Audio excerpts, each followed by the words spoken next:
Murderers live in constant fear of a knock on their door or the moment that justice will catch up with them and yeah, they will be arrested. In Keir Starmer's Britain, so do people who are against murder, people who are actually speaking out against terrorism, apparently should live in fear of that knock on their door and the moment that they might too get arrested. This is what happened to our guest on the show today, Pete North, blogger and political analyst who shared a meme. We're gonna show that meme, and for context, we're gonna share it right now on the screen, Daniel, if you have it, and then I will read what it says. So it's the PLO flag for people who can't see what we're showing, and it's in what you're showing, Daniel. It's the bad words are censored, but in the meme itself, it wasn't. It says "fuck Palestine," "fuck Hamas," "fuck Islam." Want to protest? Fuck off to a Muslim country and protest. Yeah. So Pete North was arrested on Thursday, and he is my guest at this time. Pete, thank you so much for coming on this show. Uh, First of all, tell our audience how you're doing at the moment, and then we'll get into the details of what happened. I'm good. Still in shock. It's so outside of the normal realm of human experience to be just chilling out at home and then two paramilitary goon squads turn up to your door, bundle you into a cage, drive you halfway across the county, and then slam you in solitary confinement for hours without telling you anything. My life has a tendency to go off in different directions, but that kind of thing doesn't happen even to me. So, it's so totally insane. So it's actually taken me a couple of days to actually come to terms with the fact that this thing actually happened. It is so completely insane. Yeah, I can imagine. I when I texted you earlier, I said, we kind of know this is a possibility, but yeah, law-abiding citizens, well, it's not really clear what laws are and what we're supposed to abide, but generally, people who don't cause harm to others don't expect, yeah, the police to knock on their door out of the blue. So you shared, I saw on your Twitter this post from August, early August. Mhm. Was this when you shared it sort of across social media? And then the police found it now. And what exactly was their explanation of yeah, Oh, spending the taxpayers' resources on arresting you? they've been sitting on it for 2 months. Someone reported it back in August. So it was passed through to their hate crimes team. And at some point, they've decided, right, Pete North's got to come in and answer for his crimes. And they've pulled me in under Section 19 of the Public Order Act, claiming that the meme was posted with the intent to stir up racial hatred, which is just a totally bizarre accusation. So, um, they'd this is something um, that's just come out of the blue, and as a blogger in Britain, you half expect that every time you post something online that you might get a knock on the door, but um, this meme has been around for ages. It's actually a meme from 2023.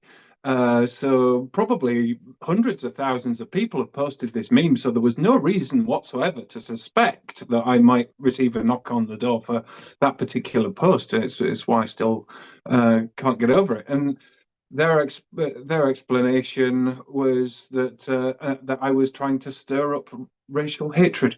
It's just beyond comprehension. Well, Daniel does have the actual original meme now without anything censored out. Let's look at it again. And yeah, let's see here what race is actually mentioned. So you're saying fuck Palestine, which is a territory, one way to call the territory that includes Israel and the Gaza Strip and Judea and Samaria. Fuck Hamas, a designated terrorist organization in this country. Fuck Islam, a set of ideas that people can adopt or reject. And then a message to people who want to protest to fuck off to a Muslim country and protest there, which of course is very much, I think, tongue in cheek because you cannot actually protest in such countries and get away with it the way you can get away with it here. Okay, Daniel, you can. I think we've shared it long enough so that they can arrest us as well if they want. Um, one of the things they said to you was that this originated with Tommy Robinson, right? Yeah, in fact, one of the things that any subsequent attempt to prosecute me will attempt to establish was whether I intended to stir up racial hatred. And I actually remember my actual intention was to show solidarity with Tommy Robinson. Now, Tommy Robinson is a divisive figure. I'm neither a supporter or detractor. He is what he is. But I firmly believe that nobody should face police inquiries for posting a meme. And that particular meme, if you break it down into its core sentiments, I wholly endorse what it said. So my intention was to stand in solidarity and post that meme. Um, but if according to the police, he was the guy to first post it, but it was originally posted by an account called Blair is in the Air in 2023. And that's when the initial hate marches in London were starting to kick off. And this is an essential point of you've got to look at what the meme actually says, but when it was originally posted and the purpose of posting it, it is an explicit message to those hate marchers. And if you take out the expletives, and if you were to write it out longhand, it says, I do not support Palestinian statehood aspirations. I don't like Hamas. I don't like Islam.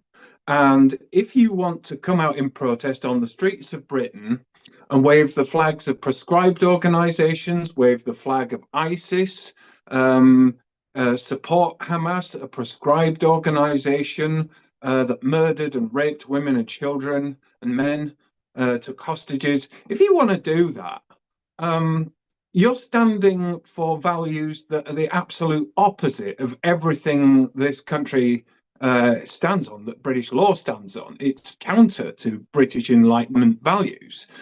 So, really, those people don't belong here. Because if you look at what they've done in the last few months, they've mobbed synagogues, they've harassed MPs, they've even attacked factories that they suspect of supplying weapons to the Israeli government. They've broken into a Royal Air Force base and actually vandalized two aircraft. This is a movement that has spiraled out of control, bordering on terrorist itself. And if you were to say F off and go to a Muslim country and try that on, well, there's actually quite a few Arab countries that don't allow protest and actually don't allow support of Islamist organizations. So if they tried that on, they'd find themselves in jail or worse. So the sentiment of the meme is directed at those people. And the thing is, if you were to write out that argument in long form, I'm known for being verbose, but I think I could get it to about 1,000 words. But that wouldn't make for a snappy meme, and no, of course nobody would read it. I'm quite happy to write that essay, but that's not how the internet works. Modern politics, memes are a part of that ecosystem, and part of a successful punchy meme is if it's explicit, right on the money. It's a sentiment I wholly endorse, and but most of all, it's gone viral, and people have been brought before the police, not only Tommy Robinson, but a close associate of Tommy Robinson, David Atherton. He was invited in to interview by the police um, for posting that exact same meme, and then they let him go without charge. So it then seems absurd. And what's different about this is the normal police procedure for a non-violent offence is they knock on your door, usually in the daytime, and they say, "We think you've committed an offence. Uh, so we would like to invite you to come down to a local police station. We'll meet you there. You can bring a solicitor if you like. We'll talk about it and we'll see what we can do about that." And what they would do is probably offer you the choice of deleting the meme and accepting a caution, or some civilized way to manage this. Not this time. They turned up 9 o'clock at night, 9:30, just as we're settling in for the evening. I was just sitting down to write my blog, and then there's these.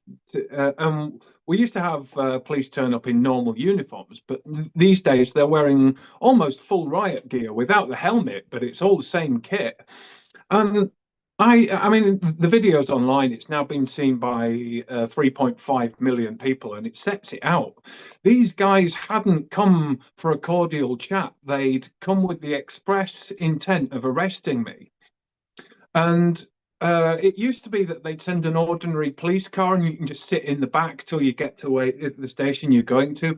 They don't do that anymore. They bring these kind of snatch wagons that have got a cage in the back. So we've done away with the concept of innocent until proven guilty. They say basically you've got to come voluntarily or we'll cuff you. But either way, you are going in this cage, this fluorescent lit cage in the back of this van.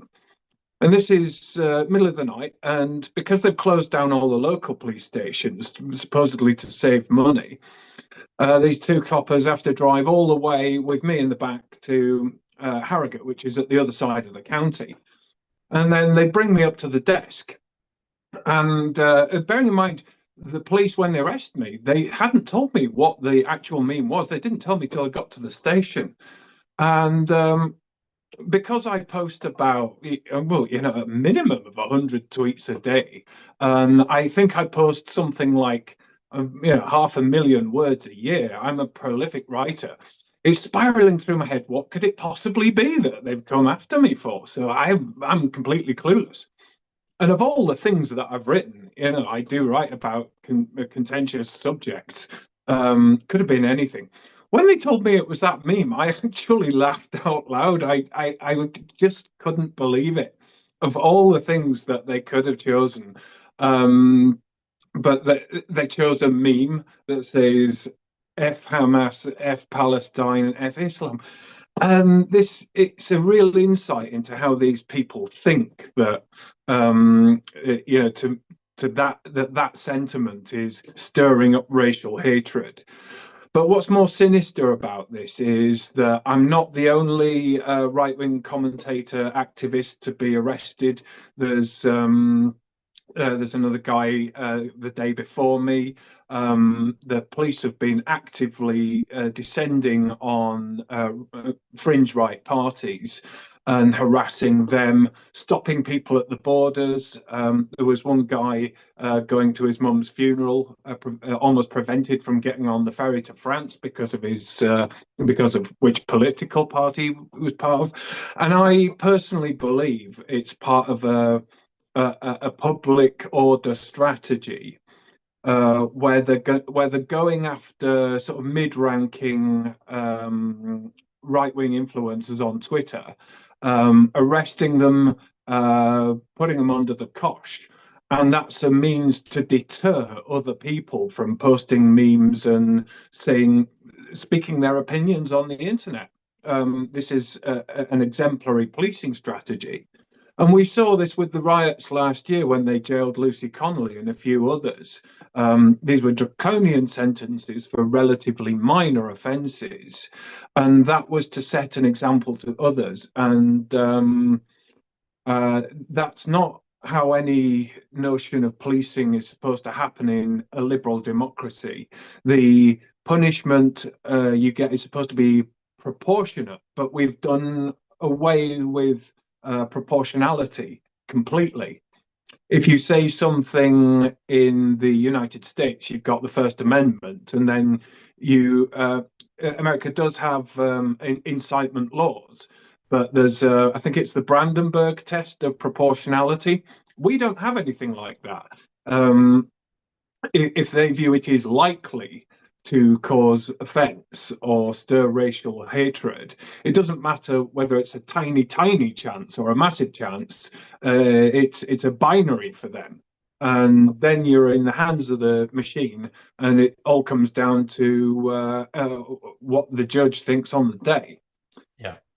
Well, we have proportionality in the sense that we demand it of countries that defend itself against terrorism, so that they can't actually win. But yeah, we don't have it in law. And by the way, you said police nowadays wear full riot gear. Well, when they're policing pro-terrorist protests, not necessarily. You must have seen the famous video of a Jewish person with a yarmulke in one of those protests being told, you're quite openly Jewish. If you don't Yeah, that go was it. away, we will Oh yeah, arrest you. So they've yeah, got they the show blue up in full bibs riot on. gear only when they're trying to arrest bloggers who share memes. Yeah. And what's interesting is the contrast in Britain. Britain is appeasing Islamism, and you get these hate marches we have them in, not just in London, we have them in Leeds and Manchester, and it's quite clearly a hate march, and they don't do anything about it. And they stand around like there's no problem with this. It's just an ordinary protest. It's not a protest. It's a hate mob. But you see these things, similar things in Germany. The German police, they don't mess about. They come out with like proper motorcycle helmets and batons. They know this is bordering on a terrorist movement, and they don't screw around. They sort it out. But because Britain's got such a large urban Muslim population with sympathies for Hamas, particularly among the Pakistani community, because in Pakistan, anti-Semitism is almost part of the religious curriculum, and it's one of the, blaming the Jews is one way of deflecting for their own piss poor governance and the corruption in their own regime. It's just all too easy to blame the Jews, and of course that mentality is very much alive and well in across the northern cities and towns of England because they're populated by Pakistanis. And the Starmer administration is seeking to appease them because traditionally the Muslim bloc vote has always voted for the Labour Party, and basically the Muslim bloc vote is starting to shop around, voting for independent candidates, looking at George Galloway. So, in order to appease that lot electorally, this is why we're seeing the Labour Party recognising Palestine, the state of Palestine. It's got nothing to do with whether there is a state that can be recognised or whether it's a diplomatic strategy. It's purely to do with appeasing the Muslim vote in places like Bradford, Burnley, and anywhere else where there's a Labour MP with a marginal seat who depends on the Pakistani vote. That's how corrupt and disgusting this is. Yeah, the irony of that is I don't think it helped Labor in the polls. Those people will still Yeah, vote it for doesn't. Jeremy and the jihadists, but it did get Starmer some more support and thanks from Hamas themselves. Hmm. Thank you, Bonnie, for the super chat. Thank you, Vic the Donkey, for the super chat. Vic says, "It seems you've had a bit too much to think." Yeah, it does seem like we're living and not just we're living at a time of thought crimes, but the if we go back to the meme itself and what it says, the irony there is these protests are not, it's not just Muslims protesting, it's many, many left-wing people in this country who grew up in this country and who absolutely would get slaughtered in Muslim countries, including if Palestine were to become a state in Palestine for their way of life, long before they even try to protest.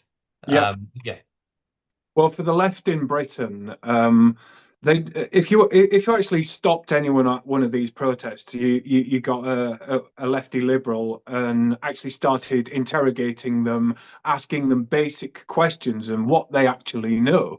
Half of them wouldn't know what Hamas is or what it represents. They wouldn't have much of an idea of the history, but a lot of left wing politics is narcissism. It's just about adopting what seems to be right on, what looks good, what's the fashionable cause of the time, and it doesn't dawn on them, even for a nanosecond, that they're rubbing shoulders with local Islamists who despise every single one of the supposedly woke values or progressive values. Yet there's this, I call the Palestine flag that they wave, I call that the flag of the Islamo-leftist revolution. It certainly is in the West, whatever it means in the Middle East. That has its own connotations, but in the UK, it is a banner of revolution. What the Islamists and the far left have in common is that they both want to topple the British government, the establishment, and the Enlightenment values of democracy and all the rest of it, to install their own ideologies. And so they've got a lot in common in that respect. They have a common enemy, and they've joined together with the hope of influencing and eventually taking over the government. What the left don't realise is that if ever they actually succeeded with this marriage from hell, the first thing that would happen is the Islamists would absolutely slaughter all of these eco hippies and right on lefties, and particularly the gays for Gaza and all of that nonsense. These people have absolutely no idea what they're advocating, and we've indulged it too much. And I think it's one of the most serious and dangerous threats to national security we've ever seen. yeah. Uh, Well, and I yet, don't. Yeah, go ahead. and yet, the main police concern, as far as, even though we've got 40,000 suspects, Islamist suspects, monitored by our security services, the entire police force is focused on right-wing bloggers like me for saying "fuck Hamas." It's absolutely absurd and disgusting. Yeah, I agree. Thank you, Phil, for the super chat, with which I don't necessarily entirely agree, but I'm going to read it. Well, I necessarily don't agree with some of it. But Phil says, I sense that queer Stalin has a form of sociopathic nihilism. Sounds crazy, but just think about for a minute and join the dots. I don't know if the accusation, which is unfounded, about his orientation is relevant here in any way. And yeah, I think he's he's moving us in a dark direction. I don't think he's quite yet Stalin. Remember, that guy did kill tens of millions of people, but Keir that's Starmer not the might. standard. The standard is not, hey, I'm better than Stalin. No, the standard Well, he is, might, because he might actually bore that many people to death just by speaking to them. He's the most charmless, uncharismatic figure that has ever stepped into mainstream politics. But he's evil in a different way. I'm sure your audience is very familiar with the concept of the banality of evil. Well, I've seen it firsthand in the last couple of days, because these young coppers, they're catch them off duty. They're probably decent lads, but once they're once they're at work and they're just obeying orders, there was no common sense anywhere in the system. That there was no adult supervision that sort of looked at the orders and went, "What, are we seriously going to drive to the other side of the county to arrest the guy for posting a meme?" There's no moral agility to question their orders, and that's what's chilling about this. it's not so much that the instruction has been given. It's the fact that there's nothing in the process to check if that's actually a sane and correct thing to do. And that's what's truly the dark turn in all of this. And of So course, yeah. it's usually the case that, yeah, police make mistakes like this, but that's why we have the court system. You have your day in court, but the prosecution service is politically motivated, and again, will seek to appease Islamists. And the judges are completely marinated in wokery and establishment doctrine that regards anybody on the right as potentially extreme. So not only are we not getting effective, fair policing, the justice system is rapidly losing the confidence of the people because we're seeing an increased tempo of miscarriages of justice. Um, we're seeing people go to jail over tweets, while we're seeing people who actually stab people and rape people, serving short sentences or evading prison entirely. And Yeah, I just Lucy can't. Conley. You mentioned Lucy Conley. She is still in prison, and was it last week that we saw that the guy who ran at somebody burning the Quran with a knife and attacked Yeah, him, didn't stab yeah, him, but attacked him, escaped a jail sentence. Yeah, that is the justice system as it stands. Thank you, Jonathan, for the super chat. Okay, we're almost out of time, but I do want to ask you where things stand at the moment, what the next steps are, and where can people find you and find out more about you and how they can help with this.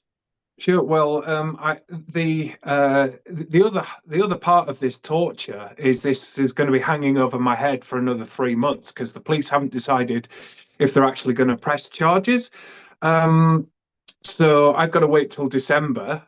My feeling is that this probably will get dropped even before then, because, as I said, the footage of the arrest has gone global.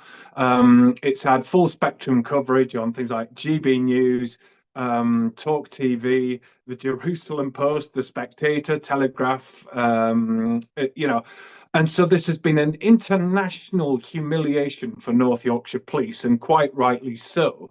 And given that people have already been questioned and released without charge over the same meme, North Yorkshire Police would be suicidal to even attempt this. Though, they're vindictive enough to try and stupid enough to try. So I'm not complacent. They might still come after me, but I have a strong feeling I will win this, and when I do, I'm going to sue the police. But after that, I'm going to be launching a campaign to end the use of these snatch wagons with the cages in the back, because that if you've been in one, it's enough to give you a heart attack. It very nearly did, because I'm mildly autistic and I had a claustrophobic attack, and it was one of the most terrifying experiences in my life. And then to be thrown in solitary confinement um, without even really knowing why I was there, it was absurd. So I think I'm going to win this, and certainly already scored a huge moral victory, because I've had just an avalanche of support, even from people I've crossed swords with in the past, and almost universal support by one or two trolls. So just for once, I'm not alone in this. We're all fighting the same cause, and I've been in touch with my MP, and people are having quiet words at senior levels. So we'll see how it goes. But I don't think the offence is serious enough that I will actually see the inside of a prison cell. But this is Britain, so you never know. Yeah. But I certainly will be keeping people informed. I've got a Substack, which is northernvariant.co.uk. I'm Northern Variant on X, which is at FUD Daily. And there's my new manifesto project.org, so you can look into my policy development on there if you're so interested. Well, I hope you're right that they're not gonna prosecute. Then again, and that it's not serious enough. Then again, it's not serious enough for them to show up at your door. So, yeah, we absolutely will keep following this. Thank you so much, Pete, for being on the show. Thanks for And having me. I absolutely hope it all goes well. Um, Okay, thank you, Phil, for another super chat. Phil says orientation, Razi. I meant queer as in odd. Okay, thank you for the clarification. Yes, that is a word that preceded its current usage. So thanks for clarifying. Uh, Israeli Prime Minister Benjamin Netanyahu is meeting with Donald Trump. That is the topic of today's episode of the reality show, which starts in a couple of minutes. Thanks, Pete, again for joining me. Thanks, everybody, for watching. The reality show starts in a couple of minutes.